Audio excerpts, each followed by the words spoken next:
Assalamualaikum warahmatullahi wabarakatuh. Alhamdulillah wa syukurillah, salatu wassalamu ala rasulillah, amma ba'd. Mari kita syukur kepada Allah yang masih kita diberikan kesehatan, kesempatan sehingga bisa kita melaksanakan atau menghadiri kegiatan diseminasi budaya positif sebagai tugas calon guru penggerak angkatan 9. Salawat dan salam kepada Rasulullah Muhammad Sallallahu Alaihi Wasallam yang telah memberikan suri tauladan pada kita semua. Mudah-mudahan di yaumil akhir nanti kita bisa mendapat syafaat beliau. Amin amin ya rabbal alamin. Yang kami hormati Bapak Kepala Sekolah SMA Negeri 1 Sekor, Bapak Ibu Dewan Guru, staf dan karyawan. Izinkan kami nanti menyampaikan diseminasi budaya positif yang sebentar lagi untuk pemateri pertama saya sendiri menyampaikan tentang disiplin positif. Sebelum kita ke sana, mari kita dengarkan bersama arahan yang bimbingan dari Bapak Kepala Sekolah SMA Negeri Singkor. Kepada Bapak, kami persilakan dengan hormat. Bismillahirrahmanirrahim. Assalamualaikum warahmatullahi wabarakatuh. Alhamdulillahirabbil alamin. Wassalatu wassalamu ala asrofil anbiya'i wal mursalin wa ala alihi wa sahbihi ajma'in. Pertama-tama, marilah kita senantiasa mengucapkan rasa syukur kita kehadirat Allah Subhanahu wa taala yang telah memberikan nikmat kesehatan dan keselamatan kepada kita semuanya, sehingga pada hari ini kita dapat melaksanakan kegiatan diseminasi budaya positif di SMA Negeri 1 Singkor sebagai bentuk aksi nyata calon guru penggerak angkatan 9 di SMA Negeri 1 Singkor. Tak lupa salawat dan salam sama-sama kita sampaikan kepada pengunjung alam Nabi kita, Nabi besar Muhammad Sallallahu Alaihi Wasallam, yang telah memberikan contoh teladan kepada kita sehingga kita menjadi manusia yang beriman dan bertakwa. Bapak Ibu guru, karyawan-karyawati SMA Negeri 1 Singkor yang saya hormati, dalam kesempatan ini ungkapan rasa yang tak terhingga untuk kebahagiaan tersendiri di sekolah ini, bahwa di sekolah kita termasuk paling banyak yang melaksanakan kegiatan program guru penggerak. Untuk itu pada kesempatan kali ini sangat mendukung sekali, sehingga kegiatan diseminasi budaya positif di sekolah ini tidak hanya sekedar pada bentuk aksi nyata, namun demikian adalah contoh penerapan dari bentuk kegiatan budaya positif yang akan kita terapkan di sekolah kita. Untuk itu saya bermohon kepada Bapak Ibu calon guru penggerak angkatan 9 nantinya dalam menyampaikan aksi nyata ini menjadi sebuah pengetahuan yang nanti itu akan diikuti oleh seluruh guru dan tenaga pendidikan yang ada di sekolah kita. Insya Allah kegiatan ini merupakan kegiatan yang sangat positif, sehingga kita semuanya perlu bekerjasama. Sekali lagi saya mohon dukungan kepada Bapak Ibu guru yang lain. Ini kegiatan kita bersama yang sedang diwakilkan oleh calon guru penggerak angkatan 9 ini. Melalui kegiatan ini juga saya berpesan kepada kita semuanya, mari kita terus berproses, mari kita terus berproses untuk bergerak dan menggerakkan seperti yang ada dalam program guru penggerak, yaitu yang kita capai untuk mencapai pada visi Ki Hajar Dewantara. Mungkin ini saja secara singkat yang bisa saya berikan arahan dan juga dukungan kepada kita semuanya. Mudah-mudahan sekali lagi apa yang kita lakukan hari ini berkah dan mendapatkan kita dari Allah Subhanahu wa taala. Untuk itu, kepada kita semuanya, selamat mengikuti kegiatan diseminasi untuk CGP, selamat melaksanakan kegiatan diseminasi, semoga sukses, semoga lancar semuanya, dan saya akhiri dengan billahi taufiq wal hidayah. Assalamualaikum warahmatullahi wabarakatuh. Warahmatullahi wabarakatuh. Terima kasih kami ucapkan kepada Bapak Kepala Sekolah yang telah memberikan arahan dan bimbingan dalam kegiatan diseminasi budaya positif. Oke, sebelum saya menyampaikan materi, kita dengarkan dulu materi yang akan disampaikan oleh Ibu Eka Dewi Susanti SPD. Pada Ibu Eka, waktu dan tempat kami persilakan.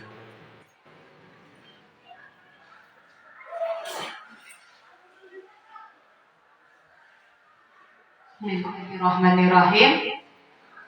Terima kasih sebelumnya saya ucapkan kepada Bapak Ibu semuanya yang telah meluangkan waktunya untuk bisa bersama-sama melihat penampilan kami dalam diseminasi budaya positif di sekolah kita.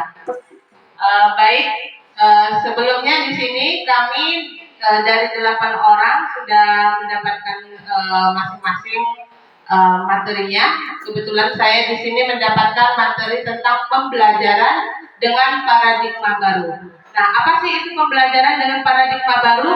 Nah, di sini ada penjabarannya. Pembelajaran paradigma baru merupakan pembelajaran yang dirancang berdasarkan prinsip pembelajaran berdiferensiasi sehingga para peserta didik belajar sesuai kebutuhannya berdasarkan tahap perkembangan sesuai teori psikologi modern untuk mewujudkan profil pelajar Pancasila. Nah, ada pun 6 profil pelajar Pancasila, salah satunya ialah beriman, bertakwa kepada Tuhan Yang Maha Esa dan berakhlak mulia. Yang kedua, ada berkebinekaan global. Ketiga, ada gotong royong. Keempat, mandiri. Kelima, bernalar kritis. Dan yang terakhir ada kreatif.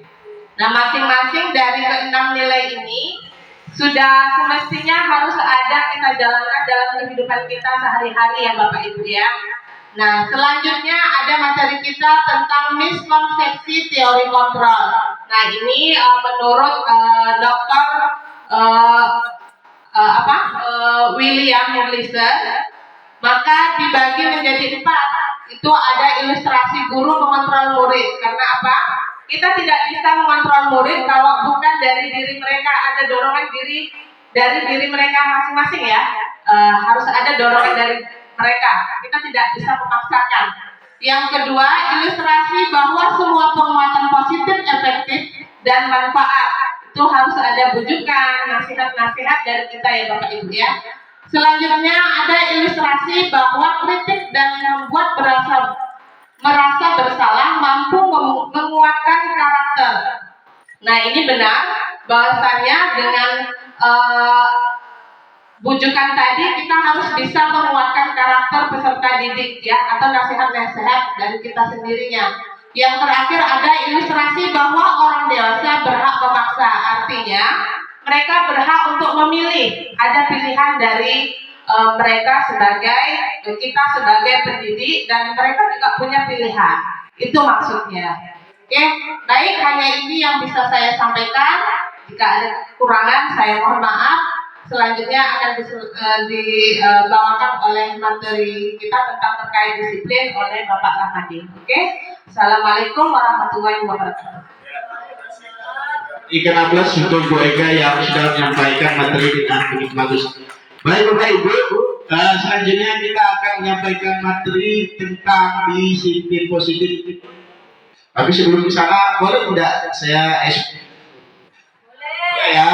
Oke, Bapak Ibu pernah tidak mendengar lagu Hello kawan, kita jumpa lagi. Lihat kiri, lihat kanan, kedipkan mata titik. Tapi ketika lihat kanan, sambil ya boleh kita coba semuanya berdiri. Oke, ini juga bisa dilakukan nanti. Tapi jangan sampai lihat suami orang. Oke, kita nyanyi sama-sama. 1, 2, 3. Hello kawan, kita jumpa lagi. Lihat kiri, lihat kanan, kedipkan mata titik. Oke, tepuk tangan untuk kita semua. Oke, terima kasih Bapak Ibu. Oke, sebelum kita kembali ke materi, Bapak Ibu kami akan menyampaikan seperti yang disampaikan oleh Bu Eka. Sebelum saya ke disiplin positif, kita kembali ke modul. Saya teringat modul 1 tentang pemikiran yang disampaikan oleh Bapak Hajar Dewantara. Ia menyatakan sekolah ini adalah sebuah tempat penyemaian bibit-bibit, di mana bibit itu harus kita jaga dengan baik. Begitu kita semangat harus kita siram. Bukan saja bibit yang harus kita selamatkan, tetapi juga lingkungannya. Sebelum penanaman, kita harus melihat kondisi tanah. Jangan sampai ada hama, jangan sampai ada ulat nanti yang mengganggu pertumbuhan daripada bibit tersebut. Kemudian kita cek bagaimana airnya. Bapak Ibu, ini adalah sebuah analogi yang menyatakan bahwa sekolah bibit itu adalah siswa dan adalah kadernya. Yang diharapkan oleh siswa adalah bagaimana ada rasa nyaman, rasa tenang, dan tidak ada gangguan yang ketika mereka berada di sekolah. Pak Ibu yang berbahagia, untuk mencapai ke sana ada istilah yang disampaikan oleh Ki Hajar Dewantara, memerdekakan kembali murid. Kita berikan merasa mereka aman dan nyaman sehingga mereka mampu mengembangkan kodrat-kodrat alam yang mereka miliki. Bapak Ibu, kita kembali ke disiplin positif. Disiplin positif adalah sebuah budaya bagaimana disiplin ini bisa tertanam atau diamalkan di sekolah masing-masing. Mari kita lihat pengertian disiplin tersebut. Disiplin adalah sebuah latihan pendidikan kesopanan, kerohanian, serta pengembalian tabiat. Disiplin muncul sebagai usaha untuk memperbaiki perilaku sehingga taat ajas dan selalu patuh pada aturan atau norma yang berlaku. Selanjutnya, disiplin positif dalam mengembangkan bagaimana anak-anak memiliki perilaku yang disiplin positif. Hal yang harus kita lakukan adalah pendekatan yang kita lakukan adalah mengelola perilaku individu, terutama dengan anak-anak khususnya siswa. Kemudian mengedepankan pemahaman, empati, dan komunikasi yang baik. Bapak Ibu seluruh Dewan Guru, hal yang mulai rasa empati terhadap siswa sehingga tidak ada yang menghargai. Selanjutnya, sebagai pendidik, disiplin positif adalah memiliki disiplin diri sehingga berperilaku mengacu pada nilai-nilai kebajikan universal dan memiliki motivasi intrinsik dalam perubahan perilaku ke arah yang lebih baik. Bapak Ibu, disiplin positif ini sebenarnya ada yang akan dijelaskan tentang motivasi. Saya ingin mengantarkan atau secara sekilas informasi tersebut. Selama ini anak-anak disiplin pertama mereka takut atau menghindari hukum. Yang kedua, anak-anak karena ingin atau hadiah kita sudah lakukan. Sering datang hadir pukul jam 7 atau diumumkan sebelum ini juga salah. Adalah bagaimana disiplin itu adalah sebuah kebutuhan. Mereka merasa tidak enak ketika mungkin ini saja yang kepada Bapak Riki Manajer kami silakan dengan segala hormat. Assalamualaikum warahmatullahi wabarakatuh. Sebelumnya saya ucapkan kepada Pak Romadi sebetulnya untuk ucapan salam saya tumpangkan kepada yang di awal tadi. Ya, kita masuk dalam nilai-nilai kebajikan. Nah, nilai kebajikan ini biasa bersifat universal, di mana nilai kebajikan ini adalah yang mengandung kebaikan. Nah, sebagai institusi, apalagi sekolah itu adalah institusi moral, di mana kita harus membentuk karakter siswa kita memiliki nilai-nilai kebajikan. Nah, di sini ada beberapa contoh nilai kebajikan atau institusi dan organisasi. Yang pertama itu Pancasila.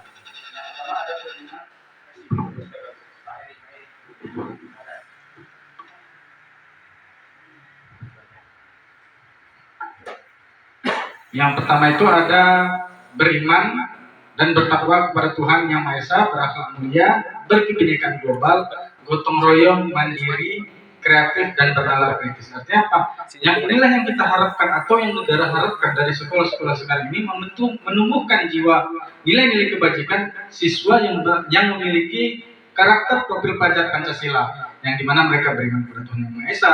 Artinya apa? Membentuk keyakinan mereka kuat terhadap Tuhan. Kemudian berkebinekaan global, artinya mereka saling menghargai antar budaya, tidak saling menjatuhkan atau tidak merasa wah budaya saya lebih bagus daripada budaya orang lain. Artinya mereka menjadi yang sama. Kemudian bergotong royong, artinya mereka saling membantu dalam hal kebaikan. Kemudian mandiri. Nah, di sini mereka mampu bergerak di atas. Kalau prinsip saya itu mereka tuh bergerak di kaki sendiri tanpa harus menunggu dulu bantuan orang lain. Artinya apa? Kalau bisa saya kenapa harus menunggu? Artinya apa? Dia mandiri. Nah, kemudian kreatif. Artinya apa? Anak-anak ini harus berpikir kreatif ketika dia dihadapkan dalam satu konsentrasi atau masalah dalam kehidupannya. Dia harus mampu berpikir kreatif. Kemudian bernalar kritis. Dia mampu memecahkan setiap masalah dengan cara berpikir yang positif atau mampu menganalisis setiap kondisi perubahan lingkungan yang ada di sekitarnya. Kemudian ada yang namanya Pyramid Gears Program. Artinya apa? Salah satu nilai kebajikan itu ada toleransi, rasa hormat, integritas, mandiri, menghargai, antusias, empati, keinginan tahu, kemudian kreativitas, kerjasama, percaya diri, dan komitmen. Nah, di sini nilai-nilai kebajikan salah satu contoh lagi adalah toleransi, rasa menghormati. Mungkin hari ini kita bisa melihat di lingkungan kita sifat rasa menghormati atau menghargai itu sudah mulai kurang. Kadang kita sering membandingkan, kok zaman kami seperti ini loh, menghargai seorang guru. Tapi zaman sekarang, kita anggaplah ketika lebaran itu, pasti kita akan ada berkunjung ke rumah guru, silaturahmi. Tapi kalau sekarang mungkin sudah jarang kita temui anak-anak situ, walaupun ada sebagian besar, tapi ada beberapa yang sudah jarang. Bahkan kadang ada yang ketika jumpa sama guru itu seperti jumpa dengan temannya. Tidak ada lagi rasa hormatnya, walaupun kadang dalam posisi yang tidak tepat seperti itu. Nah, kemudian apa? Mandiri, menghargai pun antar sesama temannya pun kadang sudah mulai kurang. Nah, kemudian ada antusias. Kadang minat seseorang itu kita lihat sudah tidak seantusias dulu kalau nilai kebajikan atau dia kalau orang sesuatu yang dia tunggu-tunggu itu dia antusias. Nah, tapi anak-anak sekarang itu sudah tidak lagi. Kemudian ada empati. Nah, ini yang selalu saya sorot ketika saya masuk ke ruang elaborasi pun, rasa empati itu yang selalu saya munculkan. Kenapa? Hari ini kita terlalu takut untuk melakukan kebaikan atau kebajikan. Contoh kecil, kemarin itu di depan mata saya ada korban kecelakaan. Itu korbannya nggak langsung ditolong. Padahal saya sudah coba menyetuk kendaraan untuk menolong korban ini. Malah hanya di videoin sambil live, bukan ditolong dulu nyawanya.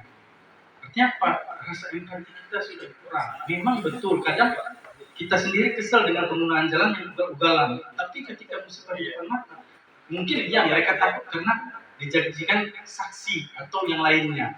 Tapi kan kita jangan sampai rasa empati kita atau rasa kepedulian kita terhadap lingkungan itu hilang. Nah, itu yang betul kita tumbuhkan kepada anak-anak kita. Ketika ada orang kesusahan butuh bantuan, tanpa ada dia langsung turun. Kemudian keingintahuan.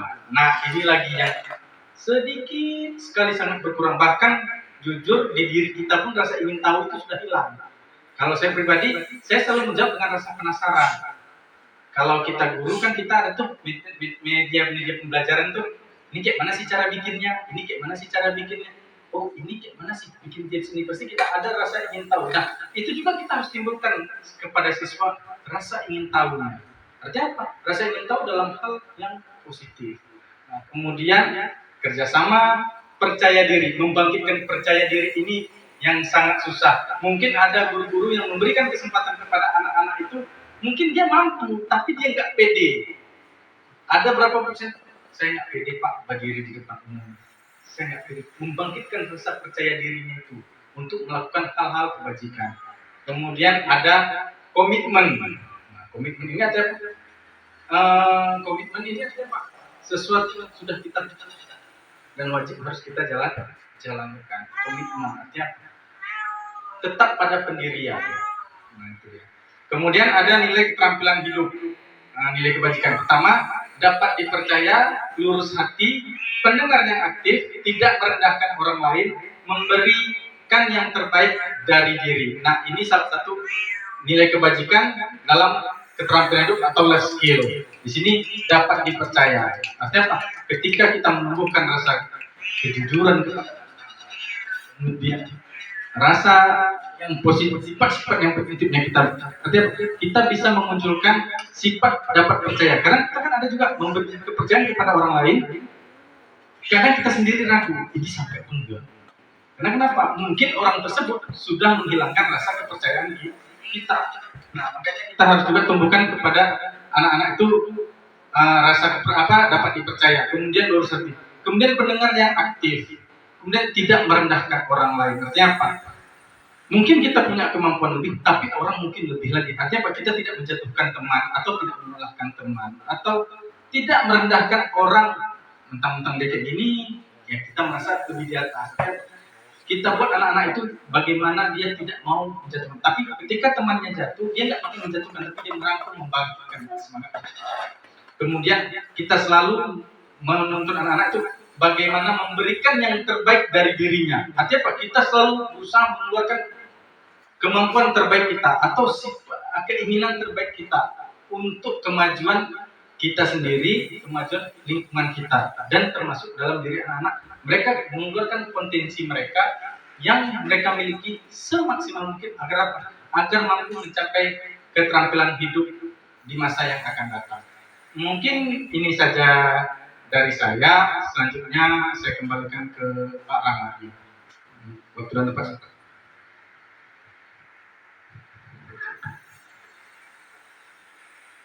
Ya, terima kasih kepada Bapak Riki Maulijar yang telah menyampaikan nilai kebajikan. Bapak Ibu, untuk pertanyaan ada yang bertanya atau kita lanjut dulu? Nanti terakhir kita bertanya. Tawaran? Pak Karim, nanti. Terakhir aja nanti Pak ya. Terima kasih untuk Bapak Karim. Selanjutnya, pemateri selanjutnya adalah mari kita dengarkan yang akan disampaikan oleh Ibu Catur Yuli Wahyudi SPD mengenai 5 kebutuhan dasar manusia. Kepada Ibu Catur dan waktu dan tempat kami persilakan.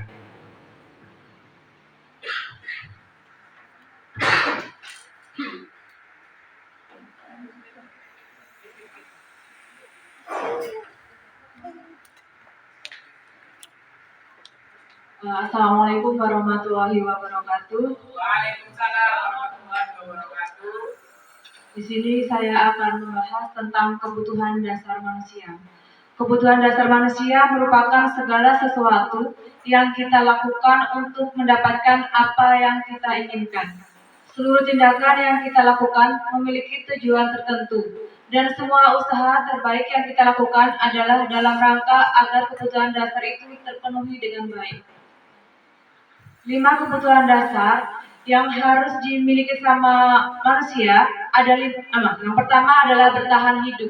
Contohnya makanan, pakaian, tempat tinggal, keamanan dan kesehatan. Yang kedua, kasih sayang dan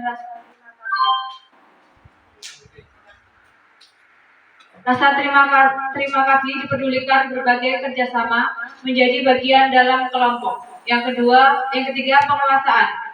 Contohnya harga diri, keinginan untuk dianggap, memimpin, berprestasi, diakui dan didengar. Yang keempat ada kebebasan. Contohnya mandiri, memiliki pilihan, mencoba hal baru, mampu mengendalikan arah dirinya. Dan yang kelima kesenangan. Contohnya bermain, humor, antusiasme dan tertawa. Ini ada contoh tentang kebutuhan apa yang sedang berusaha dipenuhi oleh Dimas. Tahun ini Dimas genap berusia 17 tahun.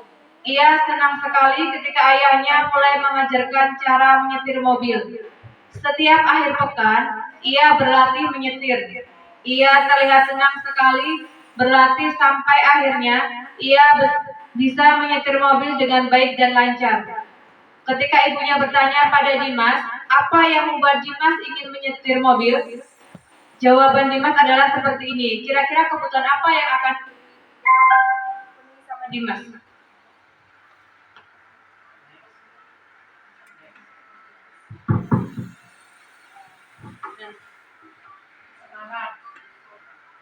Dimas berkata gini, menyetir mobil itu seru. Kira-kira kebutuhan apa yang sedang diperlukan sama Dimas? Tadi udah kan? Semangat. Ingin semangat dengan kalau bisa menyetir mobil. Saya merasa senang puas. Bapak Ibu yang lain ada yang mau berkomentar? Ada kebutuhan kesenangan, kebebasan, cinta kasih sayang dan penguasaan. Maksudnya memilih Pak Karim, mana yang dengan kata-kata menyetir mobil itu seru, kebebasan mana yang sedang, kebutuhan apa yang sedang dipenuhi oleh Dimas? Penguasaan. Alasannya kenapa Pak Karim?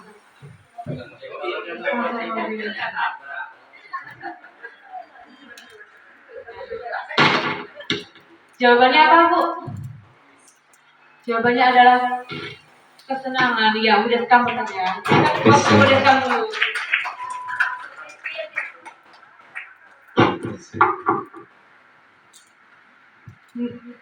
Next ya.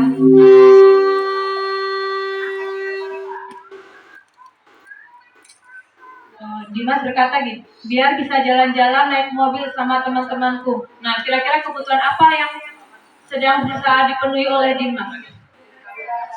Kebebasan. Alasannya kenapa?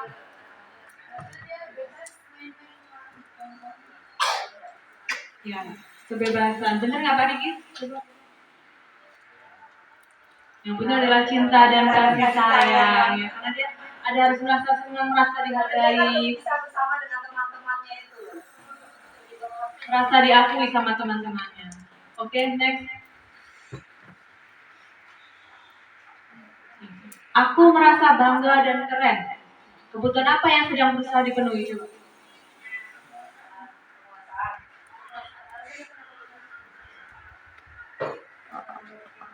Karena Dimas merasa bangga dan keren. Kalau kita bangga berarti kan ada sesuatu yang kita kuasai gitu. Jadi perasaan. Ya benar ya. Coba berikan applause untuk Mayan. Next satu lagi. Dimas, aku senang pergi ke tempat-tempat yang aku sukai. Kira-kira apa nih kebutuhan apa ya Pak? Kebebasan ya, karena saya tidak ada lagi. Ya, karena kan dia ini dengan bisa bebas semangatku. Kalau dengan ada kan dia nggak bisa bebas sampai. Terima kasih Bu Deskam, jawabannya benar kebebasan. Selanjutnya, materi selanjutnya adalah tentang motivasi perilaku manusia.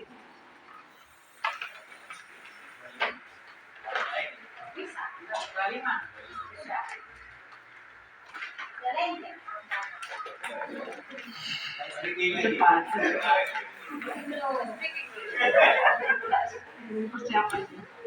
Assalamualaikum warahmatullahi wabarakatuh. Ya, di sini saya dapat materi motivasi perilaku manusia.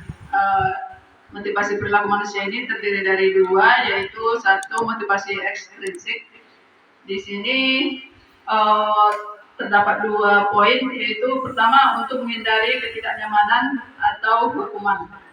Kemudian poin yang keduanya untuk mendapat imbalan atau penghargaan dari orang lain. Motivasi intrinsik untuk menjadi orang yang mereka inginkan dan menghargai diri sendiri dengan nilai-nilai yang mereka percaya. Di sini sebaiknya kita sebagai guru maupun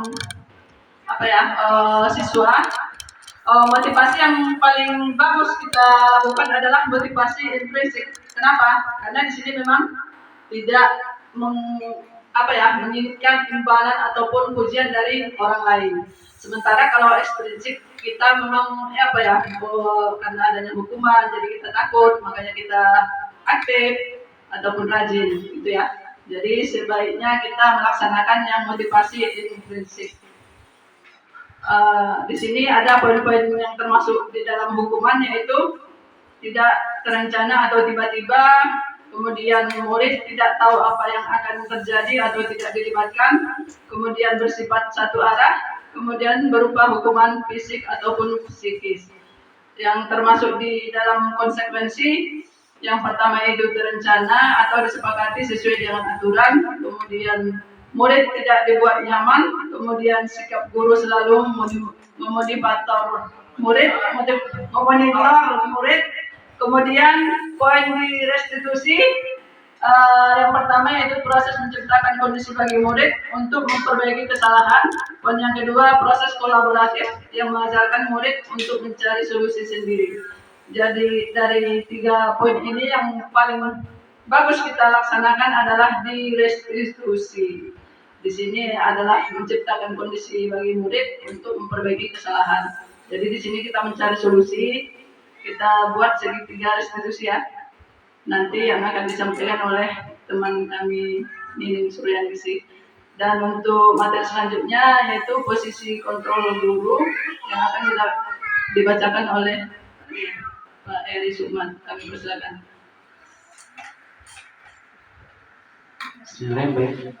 Assalamualaikum warahmatullahi wabarakatuh. Masih semangat Bapak Ibu? Udah pada ngantuk? Speaking. Baik. Biar jangan ngantuk, kita coba tes dulu untuk ice breaking sedikit. Yaitu saya ingin mendengar cendol enak ya. Oke, biar semangat lagi kita tes coba. Nanti kalau saya bilang tepuk semangat, ya benar. Oke, benar. Ya kita semangat, ya. Biar semangat kita. Oke, siap? Oke, baik.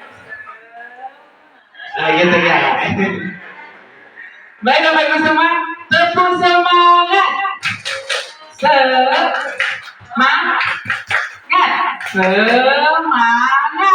Oke, baik, insya Allah sudah semangat. Oke, baik, kita lanjut untuk materinya. Di sini saya kebagian di materi posisi kontrol seorang guru. Nah, posisi kontrol seorang guru ini di sini kita harus memposisikan kita atau mengkontrol posisi kita dalam menghadapi masalah kepada siswa gitu. Nah, posisi apa nih yang bisa kita terapkan ke siswa dan apa dampaknya? Nah, dalam posisi kontrol ini terdapat 5 posisi ya.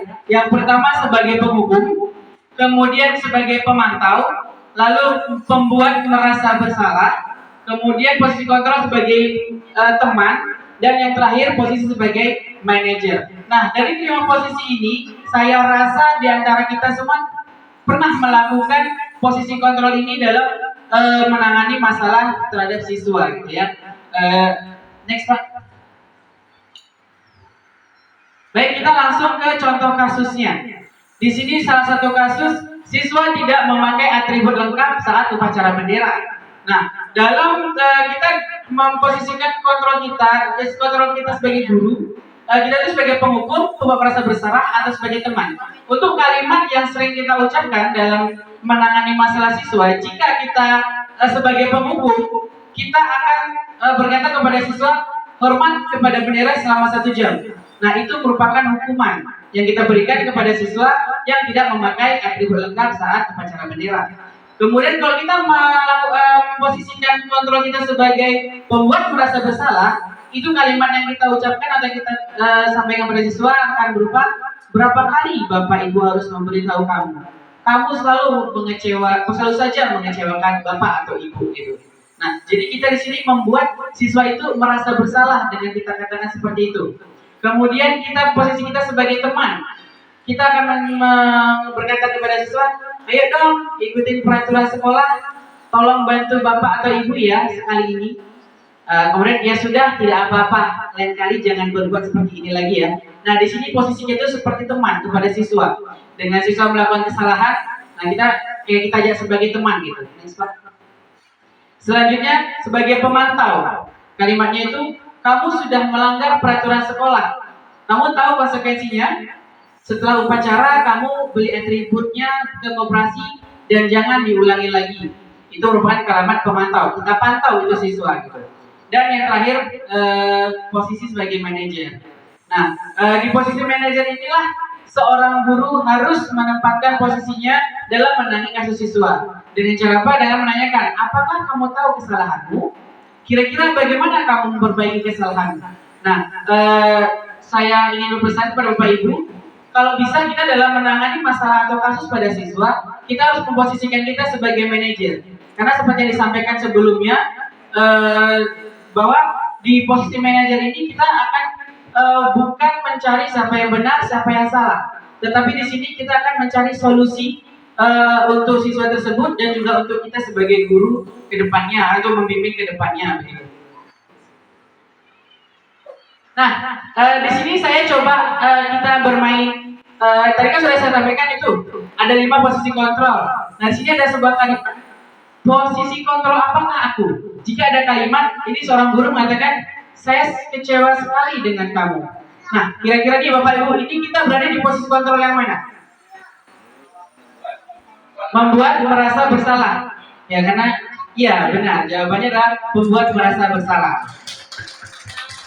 Next. Nah, selanjutnya posisi kontrol apakah aku? Dengan kalimat, kamu tidak pernah benar melakukannya. Kira-kira kan ini di posisi kontrol yang mana? Kamu tidak pernah benar melakukannya ya. Posisi? Ya, bukan.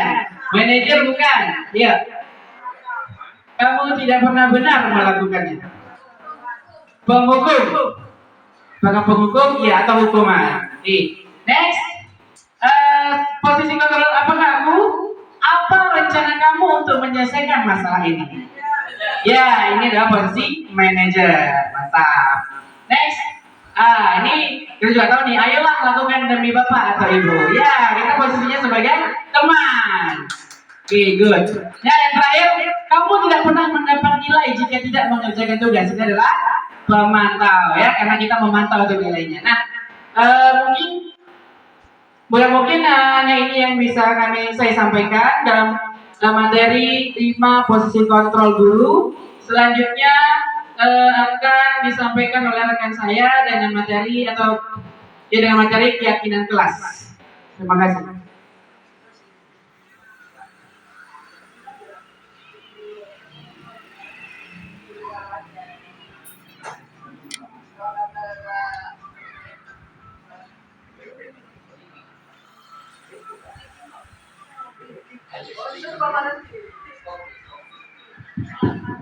Baiklah, Assalamualaikum warahmatullahi wabarakatuh. Iya, tadi ice breaking-nya sudah disampaikan oleh Pak Eri. Oh iya, itu udah ice-nya yang beneran. Jadi di sini kita lanjut saja karena sudah jam 3 lewat. Di sini saya mendapatkan materi mengenai keyakinan kelas. Mari kita lihat Bapak Ibu di sana, mengapa keyakinan kelas, mengapa bukan peraturan kelas. Jadi apa itu sebenarnya perbedaannya? Nah, kalau peraturan itu biasanya dia yang membuat peraturan itu sudah ada. Kita tinggal melaksanakan saja. Kita wajib melaksanakannya. Tapi kalau keyakinan, ini peserta yang membuat keyakinan tersebut atau kesepakatan tersebut dan nanti dilaksanakan oleh peserta itu juga. Jadi sama-sama yang membuatnya peserta dan yang melaksanakan juga peserta.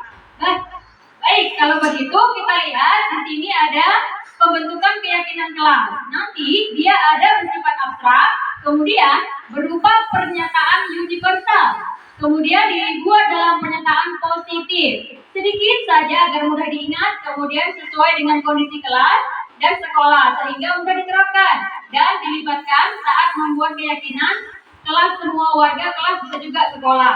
Nah, di sini saya akan membuat memberikan satu sticky note kepada Bapak Ibu semuanya. Silakan kita akan dibantu oleh Bapak Ramadi. Silakan Bapak Ibu membuat keyakinan kelas kita.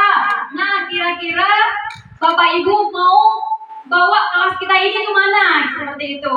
Ingat Bapak Ibu, di sini kita membuatnya dalam bahasa positif. Kemudian singkat saja Bapak Ibu. Silakan.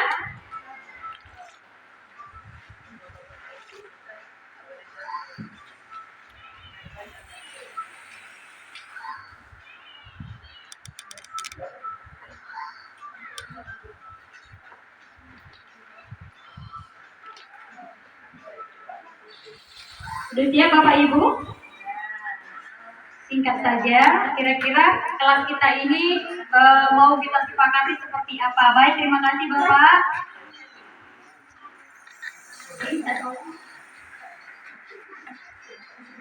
Ya, ini adalah langkah-langkahnya. Setelah Bapak Ibu membuat keyakinan kelas, membuat kalimat positifnya, kita langkah kedua yaitu kita menempelkannya ke suatu kertas ataupun karton. Kemudian di sana akan kita kumpulkan beberapa ide ataupun kesepakatan atau keyakinan yang telah kita buat.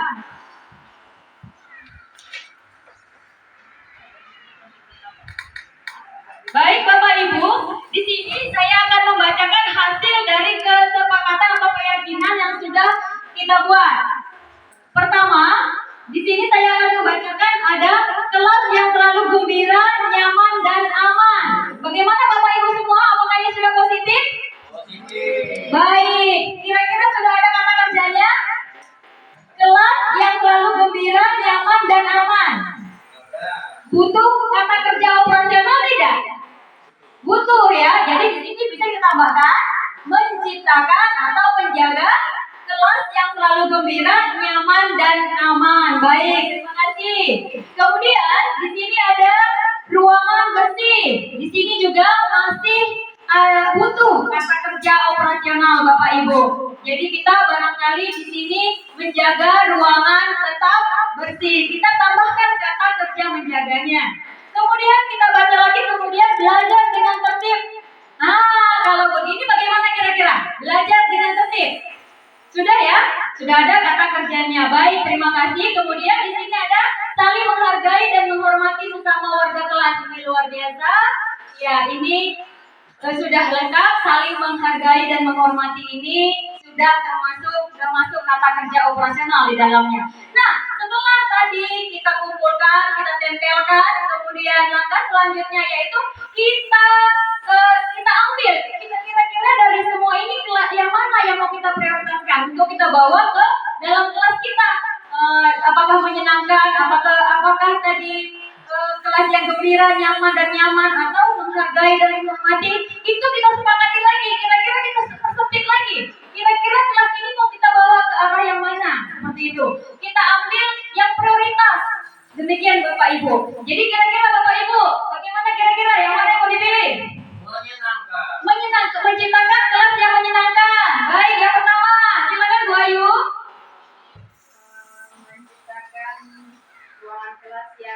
Iya, menciptakan ruangan kelas yang bersih. Setelah menyenangkan, kemudian bersih.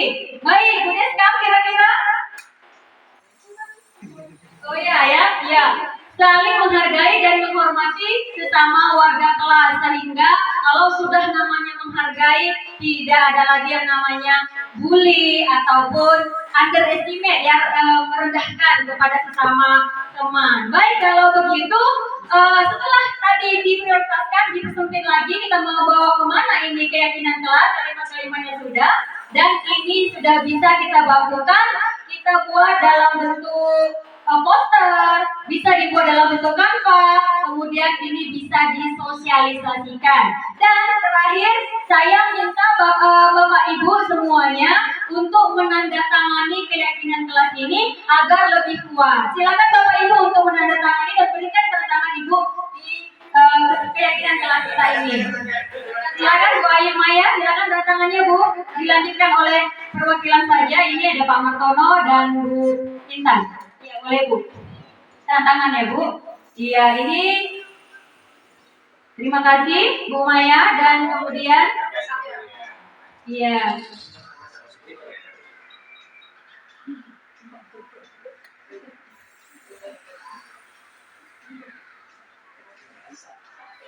Iya, terima kasih Bu Intan.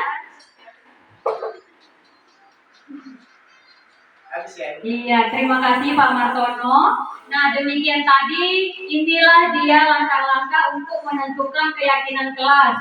Sehingga terjadi kesepakatan, bukan peraturan. Kalau peraturan tadi itu sudah dibuat sebelumnya dan kita wajib melaksanakan. Dan kalau keyakinan, kita sendiri yang membuat dan kita yang melaksanakan. Demikian Bapak Ibu yang bisa saya sampaikan.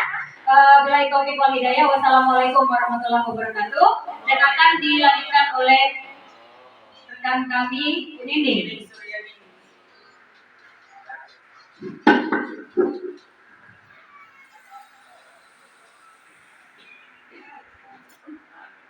Bismillahirrahmanirrahim. Assalamualaikum warahmatullahi wabarakatuh. Terima kasih ibu-ibu dan bapak-bapak yang masih semangat mengikuti kegiatan atau acara kita hari ini. Baik, langsung saja saya akan meneruskan ya dari materi-materi yang disampaikan dari awal sampai akhir dan akhirnya saya yang terakhir. Jadi yang terakhir ini adalah tentang segitiga restitusi. Jadi segitiga restitusi ini dibuat untuk apa? Untuk menjalankan kita sebagai guru agar bisa menjadi di posisi manajer. Jadi artinya nanti siswa itu kita bisa berdialog memecahkan segala permasalahan yang ada. Nah, di sini apa itu segitiga restitusi? Segitiga restitusi adalah suatu proses dialog yang dijalankan oleh guru agar dapat menghasilkan murid yang mandiri dan bertanggung jawab. Artinya, anak murid itu sendiri bisa mengetahui tingkat apa yang harus dia lakukan. Artinya dia senantiasa akan mencari solusi untuk dirinya sendiri. Itu yang kita maksud dengan segitiga restitusi. Apa aja tahapan segitiga restitusi? Jadi ketika kita menjalankan segitiga restitusi ini ada tahapannya Bapak Ibu. Silakan slide Bapak. Yang pertama, menstabilkan identitas. Nah, menstabilkan identitas ini adalah berdasarkan prinsip membuat kesalahan adalah bagian dari proses pembelajaran. Artinya, anak-anak kita ketika melakukan kesalahan, maka dia itu sebenarnya adalah proses pembelajaran untuk dia. Apa aja yang perlu kita sampaikan? Bisa dengan seperti ini. Yang pertama, berbuat salah itu wajar. Yang kedua, tidak ada manusia yang sempurna. Nah, yang ketiga, Bapak Ibu juga pernah melakukan itu. Artinya seperti itu Bapak Ibu. Kemudian yang keempat, Bapak Ibu tidak mau mencari siapa yang salah dan siapa yang benar. Hanya ingin mencari solusi yang terbaik dari permasalahan ini. Itu maksudnya. Yang kelima, kamu berhak meragukan atau berhak merasa begitu. Artinya dia melakukan seperti itu mungkin ada alasan. Itu dia. Maksudnya menstabilkan identitas itu tadi. Yang kedua, validasi tindakan yang salah. Apa saja? Ya, gitu. Apa saja yang harus kita sampaikan gitu ya Bapak Ibu semua. Nah, berdasarkan prinsip setiap perilaku berupaya memenuhi kebutuhan tertentu. Artinya dia melakukan kesalahan itu pasti ada sesuatunya. Nah, di sini kamu pasti punya alasan mengapa melakukan hal seperti itu. Itu mungkin bisa kita sampaikan kepada anak kita. Kemudian yang kedua, padahal kamu mungkin bisa berbuat lebih dari buruk dari itu. Kita bilang. Tapi alhamdulillah kamu masih bisa melakukan hal seperti ini. Bisa kita katakan seperti itu. Yang ketiga, kamu patut bangga karena telah melindungi sesuatu yang penting buatmu. Itu dia di validasi tindakan salah. Yang keempat, kamu melakukannya karena mempertahankan sesuatu yang penting bagimu. Iya Pak, selanjutnya Pak. Ya, yang selanjutnya adalah yang terakhir, menanyakan keyakinan kelas. Artinya kesepakatan yang sudah kita laksanakan. Nah, berdasarkan prinsip teori kontrol bahwa pada dasarnya kita termotivasi secara intrinsik. Seperti yang dibilang Bu Halimah tadi, kita menemukan motivasi intrinsik. Artinya anak-anak itu memang sejalan seiring dia melakukan hal-hal itu bukan hanya takut karena dihukum atau mendapatkan penghargaan, tapi lama-kelamaan dia memang melakukan itu dengan seikhlasnya dia. Seperti itu yang mau kita inginkan. Nah, apa keyakinan kelas kita tentang perbuatan yang kamu lakukan? Nah, mungkin bisa seperti itu. Yang kedua, nilai-nilai apa yang telah disepakati bersama. Yang ketiga, seperti apa gambaran sebuah kelas yang ideal untuk kamu. Yang keempat, kamu ingin menjadi orang yang seperti apa nantinya? Itu juga mungkin bisa untuk menanyakan keyakinan. Jadi artinya di sini kita tidak memojokkan dia, tidak ketika anak itu melakukan kesalahan kita terus merongrong atau lain sebagainya. Jadi kita bisa melakukan proses-proses ini, anak merasa betul-betul dengan sukarela menyampaikan kesalahan dia, seperti itu Bapak Ibu. Sedikit mungkin ada tayangan yang di akhir, contoh penerapan segitiga restitusi. Ya, ini di akhir kegiatan materi kita ya Bu. Mungkin slide-nya bisa dipindah dulu.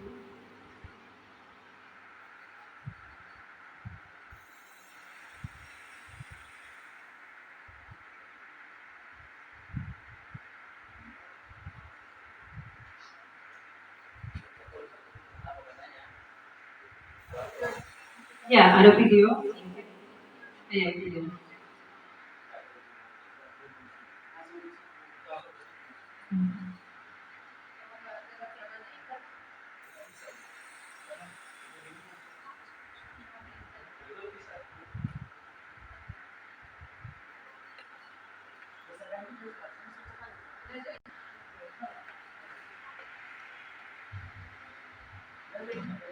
Video kali ini kita akan membahas tentang satu program digital yang dikenal dengan nama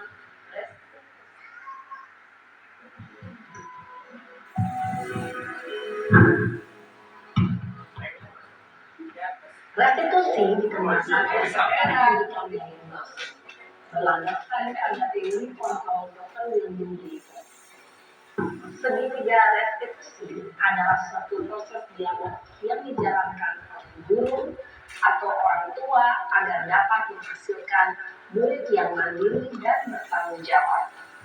Pada saat guru di posisi manajer, aspek yang dikembangkan pada murid adalah motivasi intrinsik, sehingga penanaman nilai-nilai kebajikan dapat tumbuh dan berkembang menjadi suatu kebiasaan positif yang akhirnya membentuk karakter murid.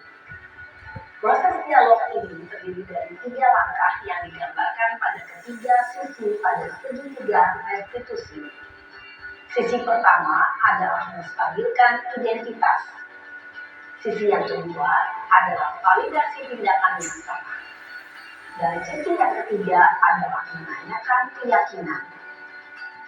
Ibu dan Bapak Guru, berikut ini akan menunjukkan bagaimana seorang guru berada dalam posisi manajer menggunakan penerapan segitiga restitusi.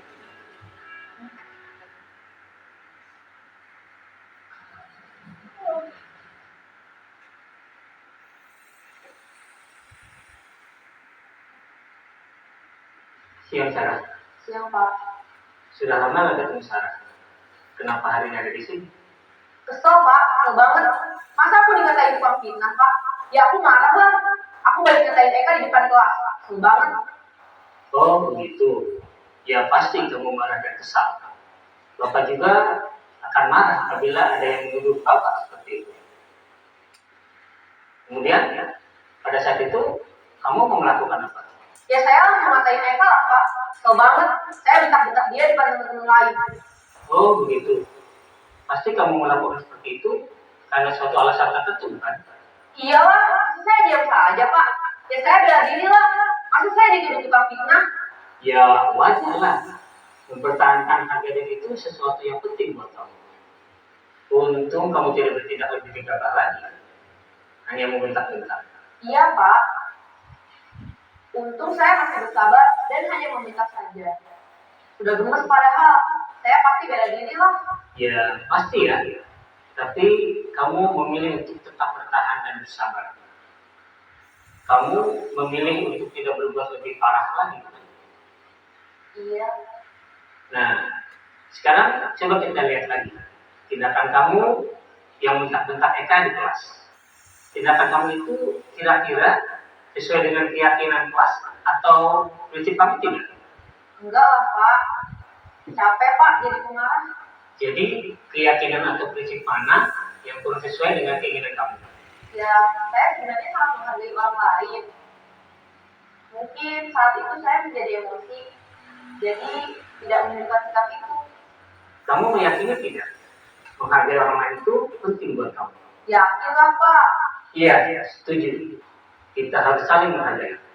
Namun, ada juga keyakinan yang kita sepakati yang perlu kita jalankan apabila kita sedang marah, kan? Ya, saya bisa lebih proaktif, mulai dengan diri sendiri. Saya bisa jadi lebih bersabar, mengambil waktu jeda untuk berpikir mau apa selanjutnya. Kira-kira kamu bersedia memperbaiki masalah ini tidak? Bersedia Pak.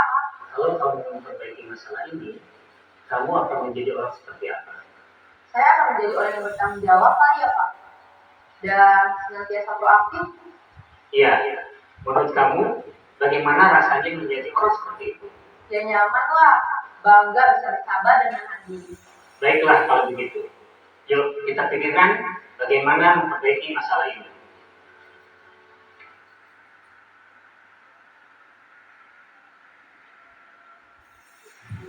Ibu dan Bapak guru hebat.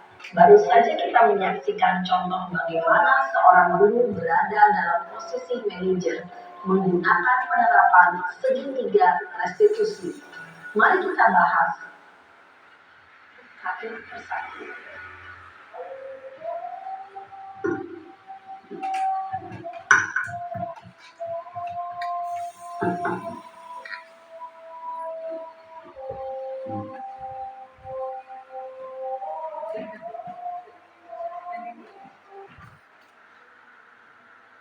Video yang sama-sama sudah kita lihat bersama. Mudah-mudahan ini nanti bisa menjadi solusi untuk kita ketika kita mendapatkan anak-anak kita dengan cara penerapan segitiga restitusi dengan mengedepankan kita sebagai manajer. Itu aja mungkin dari saya ya. Nanti selanjutnya akan diberikan atau disampaikan oleh Bapak Ramadi. Saya tutup. Assalamualaikum warahmatullahi wabarakatuh.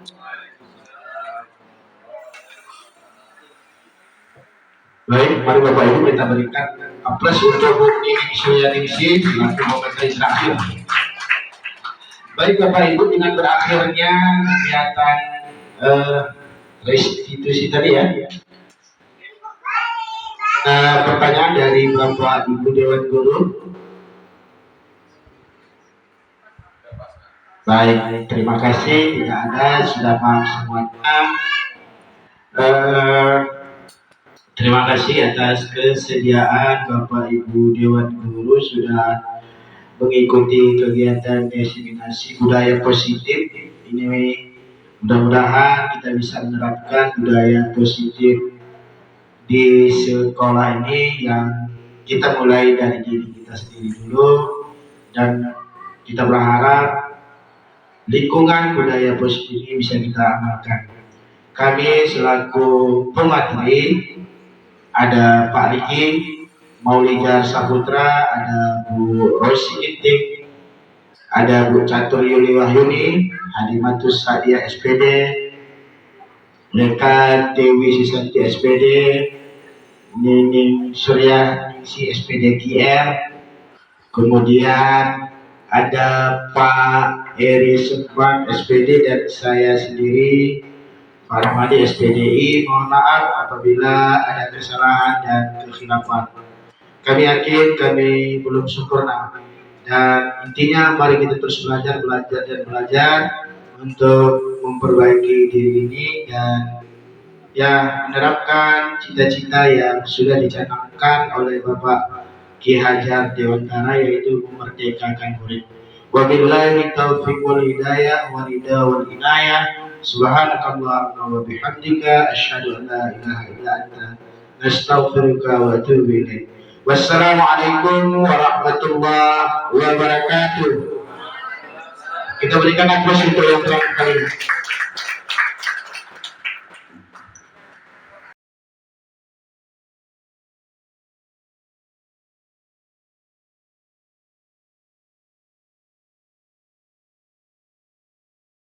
Assalamualaikum Ibu, apakah Ibu menunggu saya?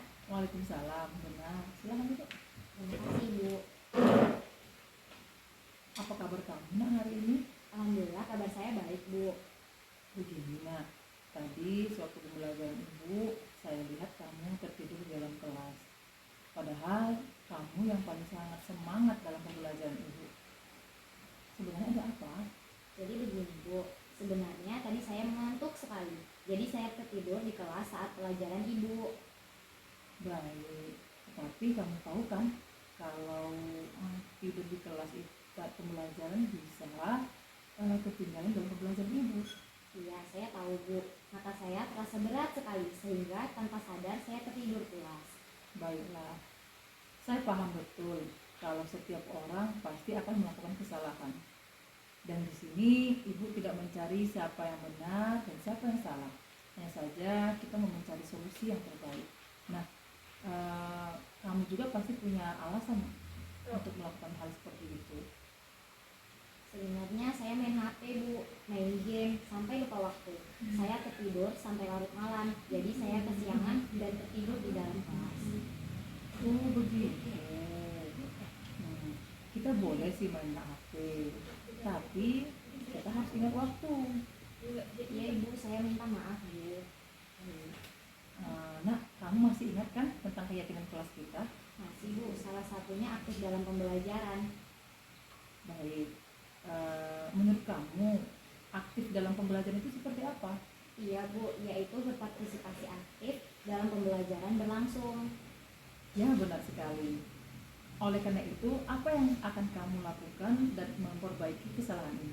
Saya akan mengurangi bermain game saya dan tertidur lebih awal Bu. Baik, saya menghargai usaha kamu untuk berubah. Besok saya akan melihat perubahan yang lebih baik lagi dan lebih positif lagi dari kamu. Baik Ibu, terima kasih Bu. Sama-sama. Sekarang kamu ikuti pembelajaran selanjutnya ya. Iya Bu. Assalamualaikum warahmatullahi wabarakatuh. Perkenalkan, nama saya Liza Alfiani. Saya berasal dari kelas 11 MIPA. Dalam hal ini, saya tidak merasa dipojokkan ataupun dimarahi oleh guru karena kasus yang telah saya lakukan. Malahan saya merasa diberikan solusi terhadap masalah ini. Demikian dari saya. Sekian. Wassalamualaikum warahmatullahi wabarakatuh.